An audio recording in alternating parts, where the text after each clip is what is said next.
Imagine a seguinte cena: um casal recém-casado, cheio de sonhos e planos, finalmente começa a construir sua vida juntos. Tudo parecia estar no caminho certo até que um convite inesperado, ou melhor, uma invasão, muda completamente a rotina deles. A sogra, ao descobrir o salário da nora, decidiu que aquele dinheiro era uma espécie de bilhete premiado que lhe daria direito a privilégios ilimitados.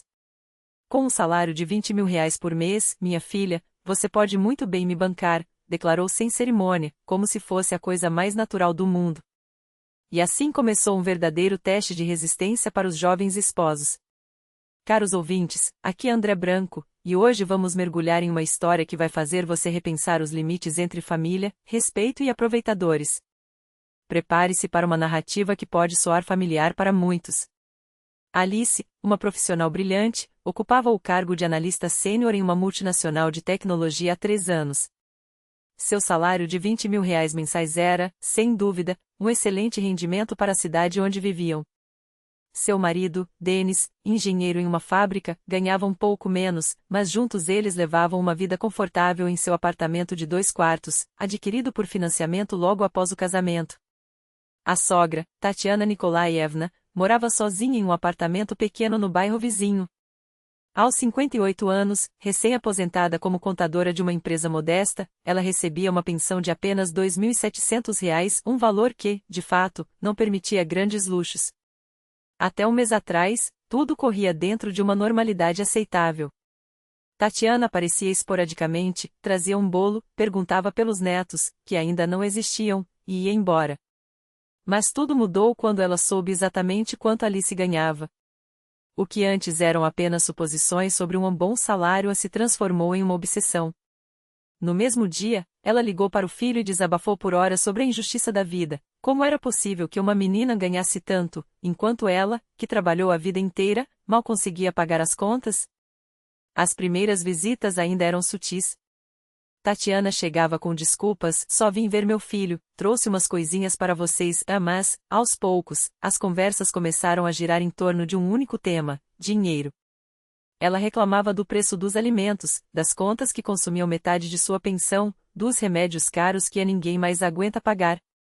Alice, em um primeiro momento, até se ofereceu para ajudar com algumas compras ou contas, mas a sogra recusava com um ar de superioridade: não sou de pedir esmolas, minha filha. No entanto, as indiretas ficavam cada vez mais óbvias, e as comparações entre a mísera pensão dela e o salário astronômico da nora se tornavam mais frequentes e incômodas. Dennis, por sua vez, fingia não perceber a tensão crescente.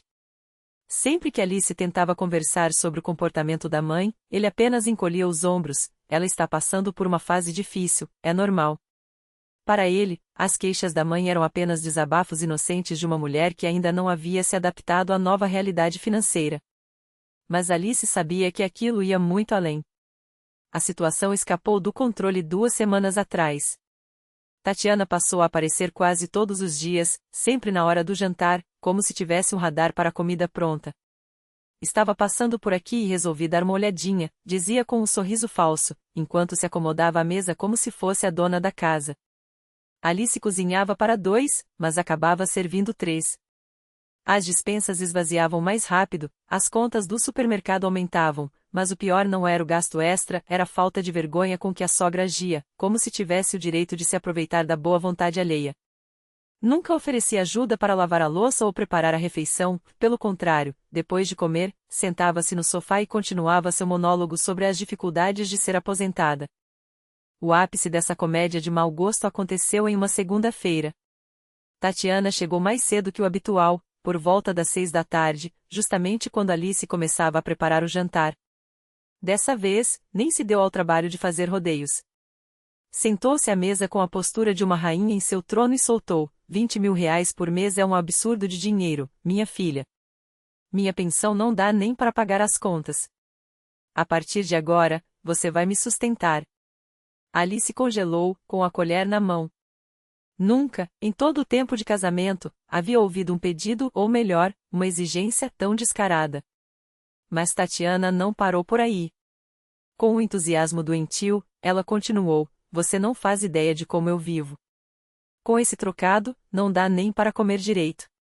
Enquanto isso, vocês aqui, com essa casa bonita, comida farta. Para você, R$ 40 não fazem diferença, mas para mim é a chance de viver com dignidade. Dennis, como sempre, fingia não ouvir nada, absorto em seu computador na sala. Alice entendeu que não poderia contar com o apoio do marido.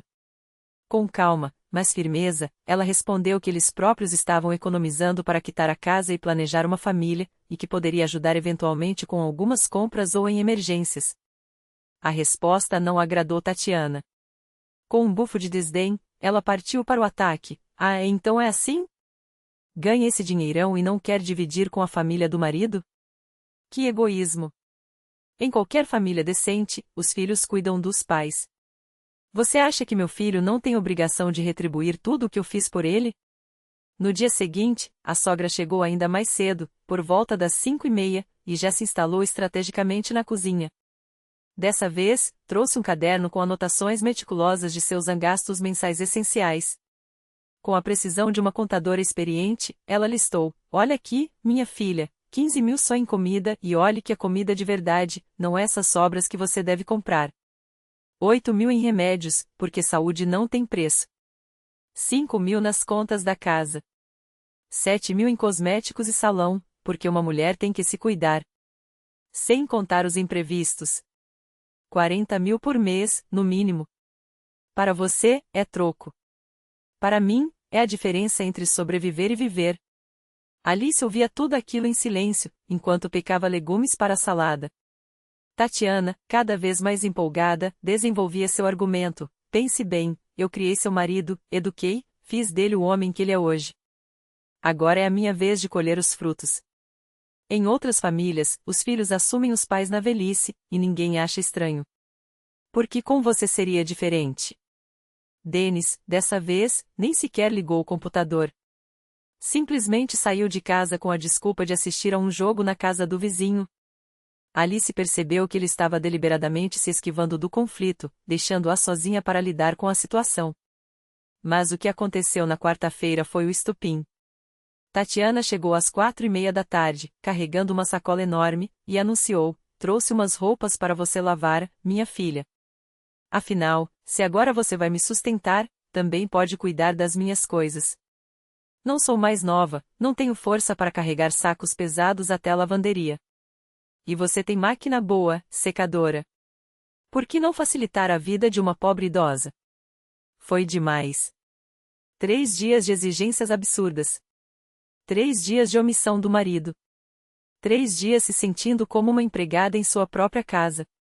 Alice sentiu a raiva ferver dentro dela, mas também uma clareza cristalina: era hora de agir. Com um sorriso educado, ela convidou a sogra a se sentar na cozinha, prometendo preparar um jantar especial. Tatiana, claramente satisfeita, aceitou, imaginando que finalmente a nora havia entendido seu lugar. Mas Alice tinha outros planos. Metódica, ela abriu a geladeira e selecionou os ingredientes mais baratos e menos atraentes: uma cenoura murcha, meio repolho passado, restos de arroz do dia anterior, um pedaço de pão duro. Em seguida, acrescentou ao banquete um produto claramente vencido, que guardava justamente para uma ocasião como essa. Sorriu para a sogra e disse: hoje o jantar será simples, mas feito com carinho. Espero que goste. Tatiana, sem desconfiar de nada, apenas respondeu: desde que seja de graça, minha filha, tudo está bom. Alice concordou em silêncio. Afinal, algumas lições só se aprendem na prática. Alice adicionou ao caldeirão um iogurte azedo que já ia para o lixo e uma lata de sardinha em molho, comprada originalmente para o gato, mas que agora ganhava um propósito mais nobre. Tatiana observava cada movimento com um misto de curiosidade e desdém, soltarando seus comentários ácidos: olha só, minha filha, como seu refrigerador está cheio. Tanta coisa boa, enquanto eu, em casa, mal tenho o que botar no prato. Alice, impassível, apenas mexia a mistura com a colher de pau. O resultado era uma substância de cor duvidosa, textura suspeita e um aroma que desafiava qualquer descrição civilizada: o azedo do leite talhado, o mofado dos legumes esquecidos e o metalizado barato das sardinas de terceira categoria. E isso aí o que é? Perguntou Tatiana, franzindo o nariz com nojo disfarçado de curiosidade. Uma especialidade da casa, respondeu Alice, sem pestanejar. Receita exclusiva para quem vive com 27 mil por mês. Chama-se um jantar econômico deluxe. Quando Denis chegou, a mesa já estava posta. Diante da sogra, uma porção generosa daquilo que mais se parecia com ração humana de emergência, acompanhada de uma fatia de pão duro e um copo d'água da torneira, sem gelo, para não gastar energia. No lugar de Denis e no dela, pratos normais, coteletas suculentas, purê cremoso e uma salada fresca, regada a azeite de oliva. O que é essa porcaria? Explodiu Tatiana, cutucando a mistura com a ponta do garfo como se fosse um espécime de laboratório. Seu jantar, disse Alice, serena, enquanto se sentava. Calculado com base no seu orçamento. Você mesma disse que sua pensão é de 27 mil, certo? Isso dá uns 900 rubros por dia para comida. Pois aqui está, um prato que cabe perfeitamente nesse valor. Sem extravagâncias, sem desperdícios. Exatamente como você prega. O rosto de Tatiana ardeu em vermelho, uma mistura de raiva e humilhação. Você está zombando de mim? Eu não sou um animal para comer essa imundície. E eu não sou um caixa eletrônico para bancar seus caprichos, rebateu Alice, sem alterar o tom. Você queria justiça? Então aqui está. Viva dentro dos seus meios. Ou melhor, ela fez uma pausa, cortando um pedaço de cotleta com precisão cirúrgica, viva como insiste que todos devemos viver. Denis tentou intervir, visivelmente desconfortável. Alice, pelo amor de Deus, não precisa ser assim. Não, Denis, cortou ela, olhando-o nos olhos. O problema não sou eu. São 3 dias de sua mãe chegando aqui como se fosse dona da casa, exigindo dinheiro, comida e serviço. 3 dias de você fingir que não vê. Chega. Tatiana empurrou a cadeira com violência, levantando-se como uma fúria ofendida. Não vou tolerar essa grosseria. Denis, você vai permitir que essa criatura fale assim com sua mãe? O filho abriu a boca, hesitante. Mãe, talvez ela tenha razão. Não tenha talvez. Vociferou a sogra. Ou ela se desculpa, me serve uma comida decente agora mesmo, ou eu saio dessa casa e nunca mais ponho os pés aqui. Alice mastigou outro pedaço de cotleta antes de responder, calma como um lago gelado. A segunda opção me parece excelente. Sem mais palavras, Tatiana agarrou a bolsa e saiu batendo a porta com força suficiente para fazer tremer os quadros na parede. Denis ficou parado, atordoado, olhando para a esposa como se ela tivesse crescido 2 cabeças. Por que tão radical? Ela é idosa, Alice. Ela é uma adulta que, em 3 dias, se transformou em uma chantagista profissional, retrucou Alice, secando os lábios com o guardanapo. Se você tem pena, pode muito bem sustentá-la com seu salário. Mas na minha casa, as regras são outras.